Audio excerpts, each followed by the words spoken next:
Hello नमस्कार दोस्तों। आज है 8 जुलाई 2022। 8 जुलाई 2022 से जितने भी हरियाणा करंट अफेयर के क्वेश्चन बनते हैं आज उनके बारे में डिस्कस करेंगे और साथ में जानेंगे उनके बारे में अन्य फैक्ट। लास्ट में आपके लिए क्वेश्चन जिससे आपकी तैयारी का पता चल सके। वीडियो डिस्क्रिप्शन में टेलीग्राम लिंक है, उसे ज्वाइन कीजिए, वहाँ पर आपको PDF दे दी जाएगी। चलते हैं आज के पहले क्वेश्चन की ओर। दोस्तों आप अच्छे से तैयारी करते रहो, मौके बार बार नहीं आते, यही कहेंगे। लगातार तैयारी करेगा वही बच्चा पास होगा एग्ज़ाम में, क्योंकि HSC कितने कानून लेकर आ रहा है CET के माध्यम से आपको पता ही होगा। आप पढ़ने वालों की जीत होगी, इसलिए लगातार पढ़ते रहिए, कामयाबी ज़रूर मिल जाएगी आपको। पहला क्वेश्चन आज का, हरियाणा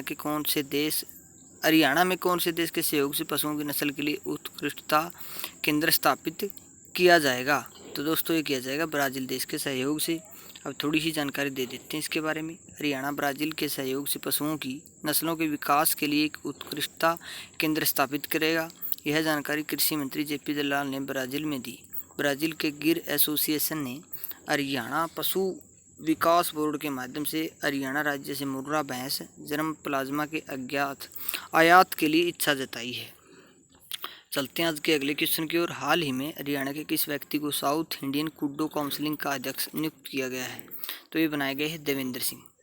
अब थोड़ी जानकारी दे देते हैं दोस्तों इस क्वेश्चन के बारे में। महर्षि दयानंद विश्वविद्यालय के खेल निर्देशक डॉक्टर देवेंद्र सिंह डुल को अंतर्राष्ट्रीय कुड्डो काउंसिल ने साउथ एशियन कुड्डो काउंसिल का अध्यक्ष मनोनीत किया है। यह पहला अवसर है जब किसी भारतीय को कुड्डो काउंसिल में शामिल किया गया है। भारत में लोकप्रिय अभिनेता अक्षय कुमार के पास कुड्डो अध्यक्ष की जिम्मेवारी है। तो ये डॉक्टर देवेंद्र सिंह डुल संबंध रखते हैं रोहतक से। रोहतक की बात आई है दोस्तों, तो बात कर लेते हैं मैप में। ये रहा दोस्तों रोहतक। इसकी सीमा जींद से लगती, सोनीपत से, झज्जर से, दादरी से, भिवानी से और हिसार से। अब थोड़ी जानकारी देंगे आपको रोहतक जिले के बारे में। एग्रोमोल की स्थापना की गई है। गोल्डन अचीवर अवार्ड मिला है मनीषा कुमारी को, बैणी गांव से संबंध रखती है।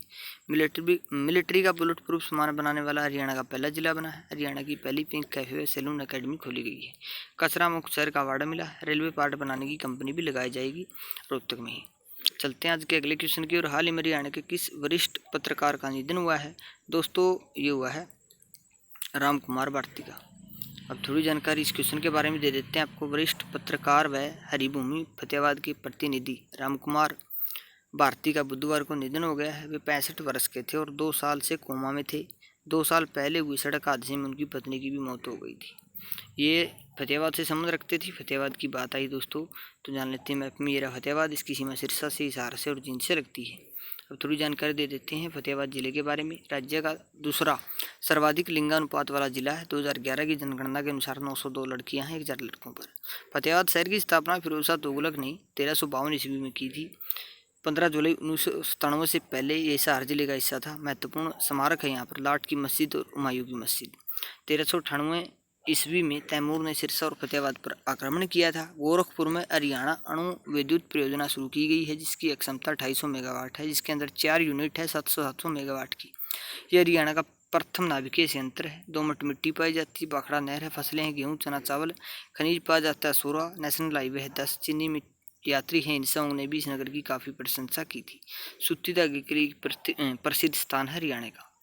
चलते हैं आज के अगले क्वेश्चन की ओर। हाल ही में हरियाणा का कौन सा गांव सर्वाधिक लिंगानुपात में बेस्ट विलेज घोषित किया गया है? तो ये किया गया है असंध का एक गांव है उपलाना। अब थोड़ी जानकारी दे देते हैं दोस्तों इसके बारे में भी थोड़ी सी। जिले में असंध खंड का उपलाना गांव सर्वाधिक लिंगानुपात के साथ बेस्ट विलेज घोषित हुआ है। गांव में 1000 लड़कों की तुलना में 1353 लड़कियां हैं। इस उपलब्धि पर बेटी बचाओ बेटी पढ़ाओ अभियान के तहत स्वास्थ्य विभाग की ओर से हरियाणा बोर्ड की कक्षा 10वीं में टॉप 3 स्थान पाने वाली गाँव की 3 बेटियों को सम्मानित भी किया गया है। असंध पड़ता करनाल में। करनाल की बात आई दोस्तों, तो जानकारी दे देते हैं करनाल की मैप में। यह करनाल। इसकी सीमा कुरुक्षेत्र से, यमुनानगर से, कैथल, जींद और पानीपत से लगती है। अब जानकारी देंगे आपको करनाल जिले के बारे में। स्थापना हुई थी 1 नवंबर 1966 को। नेशनल हाईवे 709A और 115। यहाँ पर भगवान सूर्य और दानवीर कर्ण की मूर्तियों का मनमोहक घंटाघर बना हुआ है।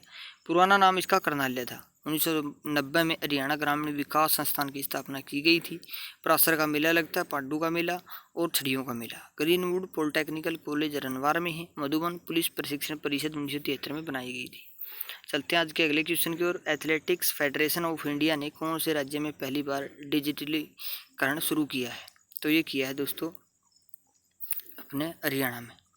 अब थोड़ी जानकारी देंगे इस क्वेश्चन के बारे में। एथलेटिक्स फेडरेशन ऑफ इंडिया सभी राज्यों के संघों को डिजिटलीकरण करने की राह पर चलने का दिशा निर्देश दे चुका है, जिसकी पहल एथलेटिक्स हरियाणा ने शुरू की है। भविष्य में खिलाड़ी जिला, राज्य और राष्ट्रीय प्रतियोगिताओं में भाग लेने के लिए अपने UID नंबर से जिला एवं राज्य संघ के माध्यम से ऑनलाइन रजिस्ट्रेशन कराकर ही भाग ले सकते हैं।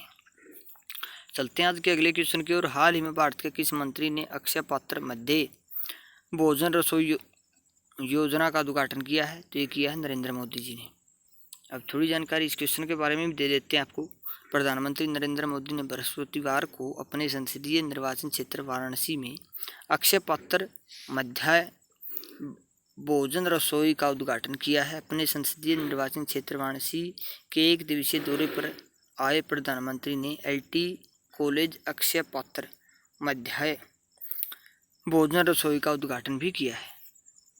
चलते हैं आज के अगले क्वेश्चन की ओर। हाल ही में स्टेबलाइजर कंपनी सर्वोकॉन के नए ब्रांड एम्बेसडर कौन बनाए गए हैं? तो ये बनाए गए सैफ अली खान। अब थोड़ी जानकारी इस क्वेश्चन के बारे में दे देते हैं। बॉलीवुड के नवाब यानी कि सैफ अली खान भारत की जानी मानी स्टेबलाइजर कंपनी सर्वोकॉन के नए ब्रांड एम्बेसडर बनाए गए हैं। बॉलीवुड के जाने माने अभिनेता शक्ति कपूर भी एक समय कंपनी के ब्रांड एम्बेसडर रह चुके हैं। चलते हैं आज के अगले क्वेश्चन की ओर। हाल ही में भारतीय सेना के किस लेफ्टिनेंट जनरल को दक्षिण सूडान में फोर्स कमांडर नियुक्त किया है? तो दोस्तों एक ये है मोहन सुब्रमण्यम। अब थोड़ी जानकारी दे देते हैं इस क्वेश्चन के बारे में। संयुक्त राष्ट्र के महासचिव एंटोनियो गुटेरेस ने भारतीय सेना के लेफ्टिनेंट जनरल मोहन सुब्रमण्यम को दक्षिण सूडान में संयुक्त राष्ट्र मिशन का अपना नया फोर्स कमांडर नियुक्त किया है। वह भारतीय सेना से ही नाता रखने वाले लेफ्टिनेंट जनरल शैलेश तेनाईकर की जगह लेंगे। दोस्तों ये थे आज के क्वेश्चन। वीडियो कैसे लगी कमेंट बॉक्स में ज़रूर बताना। अच्छे से तैयारी करते रहना, कामयाबी ज़रूर मिल जाएगी। कल हमने आपसे एक सवाल पूछा था, NFSA राज्य रैंकिंग सूचकांक 2022 में कौन से राज्य ने प्रथम स्थान हासिल किया है? तो ये किया है उड़ीसा राज्य ने। आप सभी ने इसका राइट आंसर दिया, बहुत बहुत धन्यवाद। आज का सवाल है आप सभी के लिए, हरियाणा की मुर्रा जर्म प्लाज्मा कौन से देश में भेजी जाएगी? इसका जवाब आपको कमेंट बॉक्स में लिखना है। जितनी जानकारी हो क्वेश्चन के बारे में वो भी लिखा करो, ताकि हमें पता चले कि आप पढ़ रहे हैं। मिलेंगे नई वीडियो के साथ, तब तक हंसते रहिए, मुस्कुराते रहिए, देखते रहिए हमारा चैनल HR गुरु। जय हिंद।